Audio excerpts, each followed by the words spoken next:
Brilliant. You should have had a go at those recap questions. Remember, they'll be marked at the end. And I've put some suggestions for the answers in there as well, in case you might have got a little bit of it wrong. Okay, but I'm really impressed that you've all managed to have a go at that and started to try and remember things you learnt last week, even though there's been so much time in between. Okay, moving on to our lesson today. There are 5 new words on the screen now. Now, this vocabulary is all in the poem we are going to be looking at today. So, therefore, I think it's very important that we try and understand all of these words before we read the poem. Otherwise, we might be a little bit confused. Right. Number 1, vales.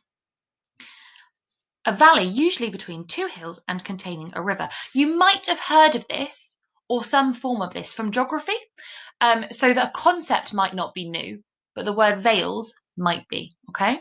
Number 2, sprightly, full of energy. That adverb is brilliant to describe, actually it's brilliant to describe you all on a Monday morning when you come into school because you're all full of energy, you're sprightly. Or most of you are. Number 3, jocund, high-spirited, cheerful and light-hearted. Number 4, pensive, often used to describe mood. This is an adjective that means deep in thought or reflective. Okay, so pensive, you're deep in thought. You're sat there looking pensive. You are thinking about something really carefully. I'm sure some of you are looking pensive right now as you are reflecting on this new vocabulary. And number 5, solitude, the state of being alone or just being by yourself, okay? Solitude. So all 5 of those words are words I think are really important for you to learn before we get to the poem. So you're going to look, say, cover, write, check those. You're going to spend about 5 minutes doing that. There is a challenge word for those groups who usually do the challenges. Of course, same goes. If you want to do it, go for it. If you're not in those groups.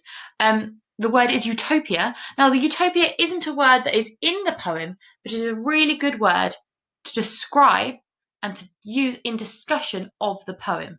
Okay, so utopia is an often imagined place or state where everything is perfect.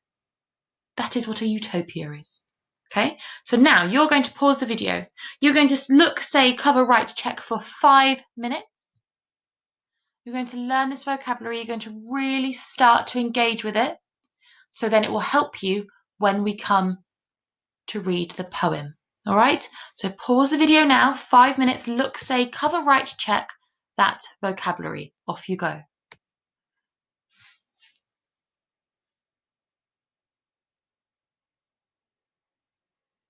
Okay, if I'm talking and you've only just started, you need to make sure you've paused the video.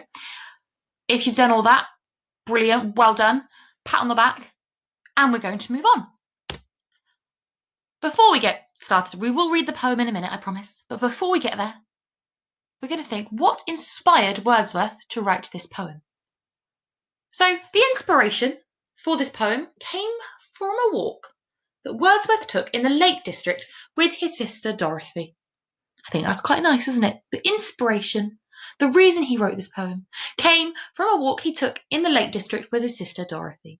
Wordsworth used the description from his sister's diary, which I hope he had permission to read, and his memory of the daffodils to write the poem. Okay? So he used the description from his sister's diary and his own memory to compose this poem. In the next box, there are some lines from that diary, from his sister's diary, okay? I'm going to read them out to you now. When we were in the woods beyond Growbarrow Park, we saw a few daffodils close to the waterside. I never saw daffodils so beautiful. Some rested their heads upon these stones as on a pillow for weariness, and the rest tossed and reeled and danced and seemed as if they were verily laughing in the wind that blew them over the lake. She's painted quite a nice picture in this, hasn't she? What I want you to remember is this idea of being close to the waterside, the daffodils being described as beautiful, resting their heads, dancing, laughing. all of these ideas are things that come up in the poem. So I want you to see if you can spot them when we read the poem. All right. So this is the inspiration behind the poem. Okay. It's from a walk that the poet took with his sister, Dorothy. Okay. I'm going to read the poem to you now. If you're struggling to read it on the screen, I have put a copy of the poem in today's assignment. So feel free to open that up as well whilst I read it. But I really want you to try and read along with me. Now, remember, in lessons, what we do is we read along with our finger on the piece of paper or on the screen so that we can see the words as we go. And I'd like you to do that now, okay? So I'm going to read the poem and you're going to follow along. So this is Daffodils by William Wordsworth. I wandered lonely as a cloud that floats on high o'er vales and hills, when all at once I saw a crowd, a host, of golden daffodils, beside the lake beneath the trees, fluttering and dancing in the breeze. Continuous as the stars that shine and twinkle on the Milky Way, they stretched in never-ending line along the margin of a bay. 10,000 saw I at a glance, tossing their heads in sprightly dance. The waves beside them danced, but they outdid the sparkling waves in glee. A poet could not but be gay in such jocund company. I gazed and gazed, but little thought what wealth the show to me had brought. For oft, when on my couch I lie in vacant or in pensive mood, they flash upon that inward eye which is the bliss of solitude. And then my heart with pleasure fills and dances with the daffodils. So remember before I said, let's have a look and see if we can remember any of those bits from Dorothy's diary and that's come into here.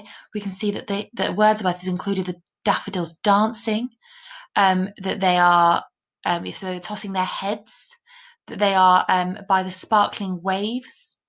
So he's really included some of that description that his sister wrote in this poem as well. A quick 1-minute task. I want you to write down what you think this poem is about and how it made you feel.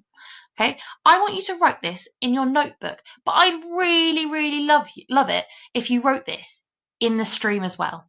So how this poem made you feel, okay? I've put a sentence starter there if you're a bit stuck. So I think daffodils is about. But write down what you think this poem is about and how it made you feel. All right, quick 1-minute task. Pause the video, write that down. You might want to have a reread of the poem just so you've got it really clear in your mind. But what do you think this poem is about? You can use your knowledge of the fact that he wrote this because of a walk he'd gone on with his sister. That might help you. 1 minute, what do you think this poem is about? Okay, hopefully you've had a chance to write that down and post it in the stream. The video is going to end now, this video, and there's going to be a couple of questions asking you what you think about the poem and what you think it's about. Okay, so I want you to answer those couple of questions. Then there'll be another video where we start to look and unpack some of the language and key themes in this poem. All right, so well done so far. You've done really, really well.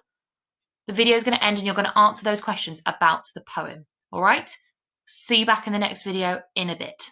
Well done.